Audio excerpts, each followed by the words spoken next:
If we don't get a good ending in a game, oftentimes we're not too happy, but what about secret endings that are wild? Hi folks, it's Falcon, and today on GameRanx, 10 ridiculous secret endings in recent games.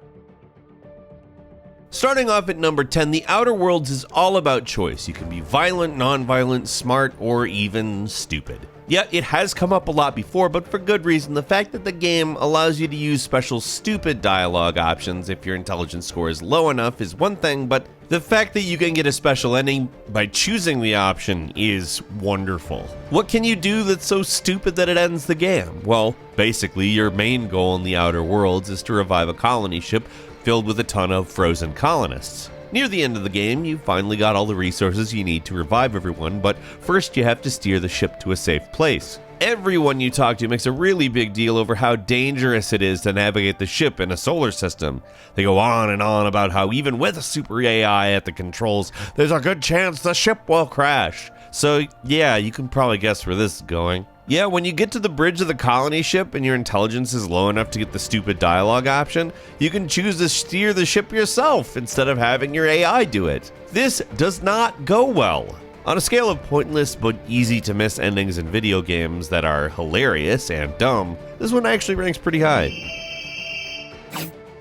At number 9, it's Sekiro's Dragon's Homecoming ending. Moving on from stupid and pointless to incredibly convoluted, this ending, which is probably the most complex out of the 4 possible endings the game has, is basically a long and completely unexplained fetch quest. From Software quest design is in full effect here, folks, so you've got multiple fail states. Like if you fight this boss, Genichiro, without talking to some old woman first, you cannot get this ending. You have to use items in completely unexplained ways, like this part where you have to eat this rice given by the divine child, but not this rice, this rice. This rice you have to give to Lord Kuro. Don't forget to having to talk to a character multiple times, even after they don't seem like they'll talk to you anymore. Yeah, the entire From Software catalog is here. Here's the thing, you're not getting this ending unless you use a guide, and look at this thing, there's 15 steps to this guide alone. As far as secret endings go, they definitely make you put in the work for it, but doing it at least gives some context to just what the hell is going on in this game, and gives you a reason to do some of the weird and off-the-wall stuff that's possible, like one of the steps is actually possessing this monkey so you can kill a giant snake. There's no reason to even find these snakes unless you're going for this ending, so yeah, probably the most confusing and convoluted ending of the year, if not all time.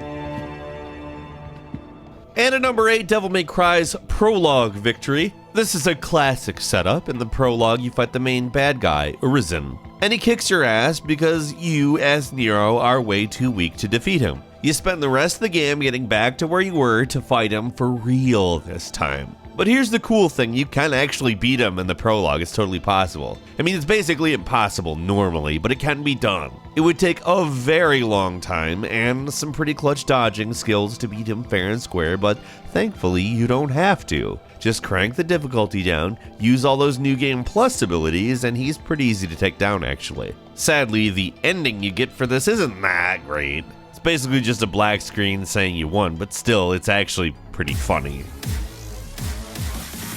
Moving on to number 7, it's Kingdom Hearts 3's Yozora Secret. Kingdom Hearts games are known for two things, of course. Their mashup of Disney characters and worlds with Square Enix Final Fantasy stuff. And, of course, their convoluted, complicated, and all-around totally insane plots. That's not to sell them short, they're great games, but there's nothing this series loves more than hiding a secret bonus movie or epilogue to leave fans with their heads spinning until the next game. And being this is basically the finale, we weren't really thinking we would get a teaser for a next game, but Square sneakily snuck this bonus ending with patch 1.03 and a lordy.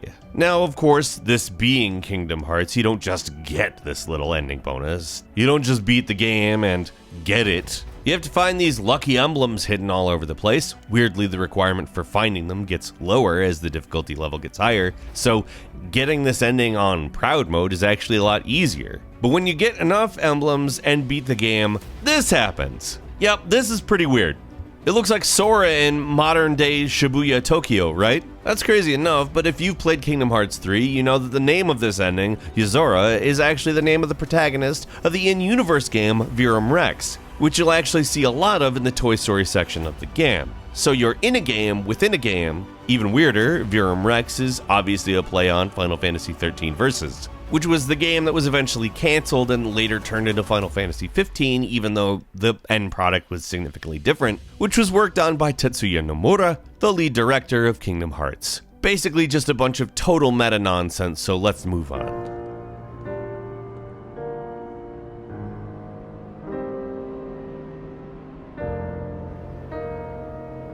And it's 6, Days Gone's Nero secret. So when you finish Days Gone, it seems like everything's pretty wrapped up. You rescue your girlfriend, you've beaten the bad guys, but oh wait, part of the game is helping out this Nero researcher in his investigation into the Freakers, which, you know, the fast zombies, basically. Nero is basically the CDC in this game, the Center for Disease Control, and throughout the game, this guy has helped you out, but you've never seen his face. And you found out that Nero is holed up in some bunker somewhere, completely sealed off from the rest of the world, presumably to avoid contamination. Well, after finishing the game, just do stuff. Clear out some hordes, finish up some side missions, basically, you need to just wait, and eventually the Nero guy you've been in contact with will meet you at the cemetery where you first saw Nero, and he takes off his mask.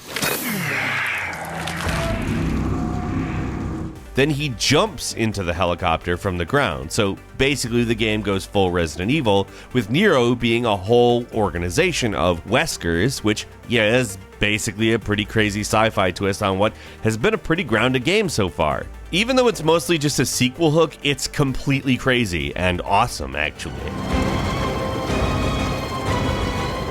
And at number 5 is Outer Wilds Alien Meeting. Oh yeah, we're talking both Outer Worlds and Outer Wilds in the same list. Having trouble telling them apart? Well, remember that Outer Worlds is in space and Outer Wilds is in space. Well, Outer Wilds has these dudes. They're actually pretty different. We're just making jokes at this point. One's a miss-like puzzle-solving game with a Majora's Mask end-of-the-world reset twist. And the other one is a new Fallout game that doesn't suck. Ooh, I bet that hurts Fallout 76. Outer Wilds has a secret ending which involves getting one of the many mysteries that the little solar system you're in super solved. Most of the secrets and puzzles are required to be able to finish this game, but this one isn't. It's all about getting through the mysterious quantum moon and meeting the alien outside the center of the galaxy. If you actually do manage to find him, he'll be there when you reach the eye of the universe, and will help you out along with the other explorers you manage to find along the way. Isn't that nice? There's a few different endings to the Outer Wilds, but this is probably the most satisfying. It's definitely the funkiest, at least. And at number 4 is Metro Exodus's good ending. Metro Exodus, like the previous Metro games, actually keeps track of the good and bad things you do. And therefore it changes your ending accordingly, like so many other games as well.